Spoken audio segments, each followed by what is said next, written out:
സ്മൃതി വളരെ കൗതുകകരമായൊരു കാര്യമാണ്. പ്രശ്നം ഇമ്മീഡിയറ്റ് ആയിട്ട് പരിഹരിച്ചു. അതായത് ഒരു വലിയ ക്രൈസിസിനെ മാനേജ് ചെയ്തു എന്നാണ് ഞാൻ പറയുക. പക്ഷേ ആത്യന്തികമായ പ്രശ്നം പരിഹരിക്കപ്പെടാതെ അവിടെ നിൽക്കുന്നുണ്ട്. എന്തുകൊണ്ടെന്ന് ഞാൻ പറയാം.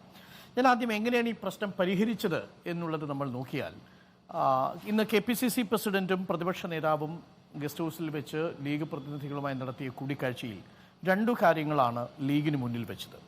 അതിലൊന്ന്, എന്തുകൊണ്ടാണ് നിലവിലുള്ള 15 സിറ്റിംഗ് MP-മാരും മത്സരിക്കുന്ന സാഹചര്യത്തിൽ ആ സീറ്റുകൾ വിട്ടുനിരാൻ കഴിയാത്തതെന്തുകൊണ്ട് എന്നുള്ളത് ലീഗിനെ ബോധ്യപ്പെടുത്താൻ അവർക്ക് സാധിച്ചു.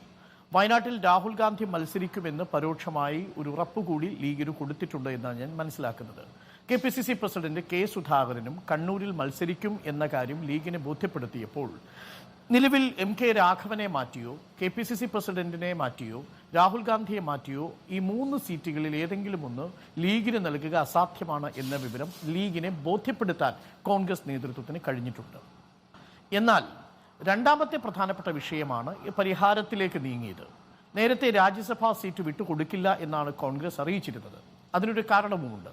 നിലവിൽ കോൺഗ്രസ് രാജ്യസഭാ സീറ്റ് വിട്ടുകൊടുത്താൽ 2 ലീഗ് സീറ്റുകളും ഒരു കോൺഗ്രസ് സീറ്റും എന്ന നിലയിലേക്ക് രാജ്യസഭയിലെ കേരളത്തിൽ നിന്നുള്ള കോൺഗ്രസിന്റെയും ലീഗിന്റെയും അനുപാതം മാറും. അത് കോൺഗ്രസ് ആഗ്രഹിക്കുന്നുണ്ടായിരുന്നില്ല. പക്ഷേ ഇത്തരത്തിലൊരു ക്രൈസിസ് മാനേജ് ചെയ്യാൻ അടുത്ത വരുന്ന ഒഴിവിലേക്ക് രാജ്യസഭാ സീറ്റ് കൊടുക്കുന്നു. എന്നാൽ അതിനു പകരമായി ഒരു കാര്യം കൂടി പറഞ്ഞിട്ടുണ്ട് കോൺഗ്രസ് എന്നാണ് ഞാൻ മനസ്സിലാക്കുന്നത്. 2026 കഴിയുമ്പോഴേക്കും അബ്ദുൽ വഹാബ് MP രാജ്യസഭാ സീറ്റിന്റെ കാലാവധി കഴിഞ്ഞ് പുറത്തു വരും. ആ സീറ്റ് നിലവിലുള്ള സ്ഥിതിയാണ് വരാൻ പോകുന്ന പുതിയ നിയമസഭയിലെങ്കിൽ ആ സീറ്റ് കോൺഗ്രസിന് നൽകേണ്ടി വരും. എന്നാൽ കോൺഗ്രസ് ഒരു കാര്യം കൂടി ലീഗിനോട് പറയുന്നു. അടുത്ത തവണ നിയമസഭാ തെരഞ്ഞെടുപ്പ് നടക്കുമ്പോൾ കോൺഗ്രസിന് കൂടുതൽ സീറ്റുകൾ കിട്ടാൻ സാധ്യതയുണ്ടെങ്കിൽ അങ്ങനെ വരുന്ന 2 സീറ്റുകളിൽ ഒരെണ്ണം കോൺഗ്രസിനും ഒരെണ്ണം ലീഗിനും ഉറപ്പാക്കും. അങ്ങനെ വന്നാൽ 2 രാജ്യസഭാ സീറ്റുകളും ലീഗിന് ഉറപ്പിക്കാൻ സാധിക്കും. ഇത് 2026 നിയമസഭാ തെരഞ്ഞെടുപ്പിന് ശേഷം മാത്രമായിരിക്കും. ഈ 2 പ്രധാനപ്പെട്ട കാര്യങ്ങളാണ് ഇന്ന് ചർച്ചയിൽ ലീഗിനെ ബോധ്യപ്പെടുത്തിയത് എന്നാണ് ഞാൻ മനസ്സിലാക്കുന്നത്. എന്നാൽ എന്തുകൊണ്ടാണ് ഇത് ആത്യന്തികമായി പ്രശ്നം പരിഹരിച്ചില്ല എന്ന് പറയുന്നത്? ശരിയാണ്, ഒരു രാജ്യസഭാ സീറ്റ് കിട്ടുന്നതിലൂടെ തൽക്കാലം ലീഗിന് അവരുടെ മുഖം രക്ഷിക്കാൻ സാധിച്ചു, അവരുടെ പ്രാതിനിധ്യം പാർലമെന്റിൽ ഉറപ്പിക്കാൻ സാധിച്ചു. പക്ഷെ ഞാനിപ്പോഴും ഉറച്ചു നിൽക്കുന്നത്, ലോക്സഭയിൽ എന്തുകൊണ്ടും ലീഗിന് 3ാമത്തെ ഒരു സ്ഥാനാർത്ഥി ഉണ്ടാകണമായിരുന്നു, 3ാമത്തെ ഒരു MP ഉണ്ടാകണമെന്ന് ആഗ്രഹിക്കുന്ന ഒരാളാണ് ഞാൻ. അത് ലീഗിലെ ഭൂരിപക്ഷം ആൾക്കാരുടെയും അഭിപ്രായമായി ആണെന്നും ഞാൻ മനസ്സിലാക്കുന്നു. എന്തുകൊണ്ടെന്നാൽ 2 കാരണങ്ങളാലാണ്. ഞാൻ അതിലൊരു കാര്യം ഇന്നലെ വിശദീകരിച്ചു. ജനസംഖ്യാനുപാതികമായ പ്രാതിനിധ്യം 1952 മുതൽ 2019 വരെയുള്ള ലോക്സഭാ സീറ്റുകളിൽ ലീഗിന് ലഭിച്ചിട്ടില്ല. ഇന്ത്യയിൽ 14%, 14.2% ലീഗിന്റെ ജനസംഖ്യയിലെ പ്രാതിനിധ്യം.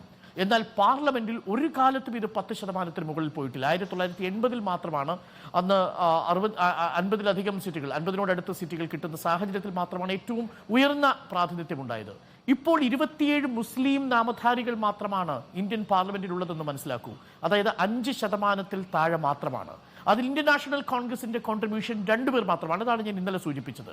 കേരളത്തിലെ ഏത് മണ്ഡലമെടുത്താലും, പ്രത്യേകിച്ച് വടക്കൻ കേരളത്തിലെ മണ്ഡലമെടുത്താലും ലീഗിന് നിർണായകമായ സ്വാധീനമുണ്ട് കോൺഗ്രസ് സ്ഥാനാർത്ഥിയുടെ വിജയത്തിൽ എന്ന് കാണാൻ സാധിക്കും. ഒറ്റ കണക്ക് മാത്രം ഞാൻ പറയാം സ്മൃതി. 2020 തദ്ദേശ തിരഞ്ഞെടുപ്പ് നടന്ന് ഫലം പുറത്തു വരുമ്പോൾ കണക്കിങ്ങനെയായിരുന്നു. 1891 പഞ്ചായത്തുകളുടെയും മുനിസിപ്പാലിറ്റിയുടെയും കോർപ്പറേഷനുകളുടെയും വിജയം ലീഗിനോടൊപ്പമായിരുന്നെങ്കിൽ അന്ന് CPIക്ക് ലഭിച്ചത് 885 ഇടതുമുന്നണിയിൽ തദ്ദേശ സ്ഥാപനങ്ങളിൽ 885 സീറ്റുകൾ മാത്രമുള്ള CPIക്ക് 4 ലോക്സഭാ സീറ്റ് കിട്ടുമ്പോൾ അതിന്റെ ഇരട്ടിയിലധികം തദ്ദേശ തിരഞ്ഞെടുപ്പുകളിൽ വിജയിച്ചിരിക്കുന്ന ലീഗിന് UDF കൊടുക്കുന്നതാകട്ടെ 2 സീറ്റ് മാത്രമാണ് എന്നതാണ് അതിനകത്തെ ആനുപാതിക പ്രാതിനിധ്യമില്ലായ്മ. മറ്റൊരു കാര്യം കൂടിയുണ്ട്. മലബാറിലെ കണക്കും നമ്മുടെ മുന്നിലുണ്ട്. 1742 തദ്ദേശ തെരഞ്ഞെടുപ്പുകളിൽ മലബാറിൽ മാത്രം മുസ്ലിം ലീഗിന് വിജയിക്കാൻ സാധിക്കുമ്പോൾ കോൺഗ്രസിന് അവിടെ വിജയിപ്പിക്കാൻ സാധിച്ചത് 1439 സ്ഥാനാർത്ഥികളെ മാത്രമാണ്. എന്ന് പറഞ്ഞാൽ മലബാർ മേഖലയിൽ പൂർണ്ണമായും ലീഗിനേക്കാൾ വലിയ ആധിപത്യം. നോക്കൂ, കാസർഗോഡ് കോൺഗ്രസിനൊരു MLA ഇല്ല. കോഴിക്കോട് ഒരു MLA 1971 ശേഷം കൊണ്ടുവരാൻ സാധിച്ചിട്ടില്ല എന്നാണ് ഞാൻ മനസ്സിലാക്കുന്നത്. അങ്ങനെ ചുരുക്കി പറഞ്ഞാൽ ഒരു മലപ്പുറം പാർട്ടിയായി കോൺഗ്രസിനെ ഒതുക്കുന്നു എന്നൊരു മനോഭാവം ലീഗിലെ അണികളിലുണ്ട്. യഥാർത്ഥത്തിൽ ലീഗിന്റെ ശക്തി അത് അണ്ടർ എസ്റ്റിമേറ്റ് ചെയ്യലാണ്. മലബാർ മേഖലയിലും ഈവൻ തെക്കൻ മേഖലയിലും ലീഗിന് നിർണായക സ്വാധീനമുണ്ട്. അതുകൊണ്ട് ലീഗിന് അവകാശപ്പെട്ടതാണ് ഈ 2 കാരണങ്ങൾ കൊണ്ട്. ഒന്ന്, ദേശീയ തലത്തിലെ പ്രാതിനിധ്യമില്ലായ്മ. രണ്ടാമത്തെ പ്രധാനപ്പെട്ട പ്രശ്നം പ്രശ്നം കേരളത്തിൽ ലീഗിന് CPI-യേക്കാൾ വലിയ സ്വാധീനമുണ്ടായിട്ടും അവിടെ സീറ്റ് ആനുപാതികമായി നിഷേധിക്കപ്പെടുന്നതിലെ നീതികേട്, ഇത് രണ്ടും ലീഗിലെ അണികൾക്കുണ്ട്. അതത്ര പെട്ടെന്ന് പരിഹരിക്കുമെന്ന് എനിക്ക് തോന്നുന്നില്ല. പക്ഷേ താൽക്കാലികമായ ഒരു ക്രൈസിസ് മാനേജ് ചെയ്തിരിക്കുന്നു. അവർ ഒരുമിച്ച് തന്നെ UDF ഒറ്റക്കെട്ടായി തന്നെ ഈ തെരഞ്ഞെടുപ്പിനെ നേരിടും എന്ന് തന്നെയാണ് ഞാൻ മനസ്സിലാക്കുന്നത്.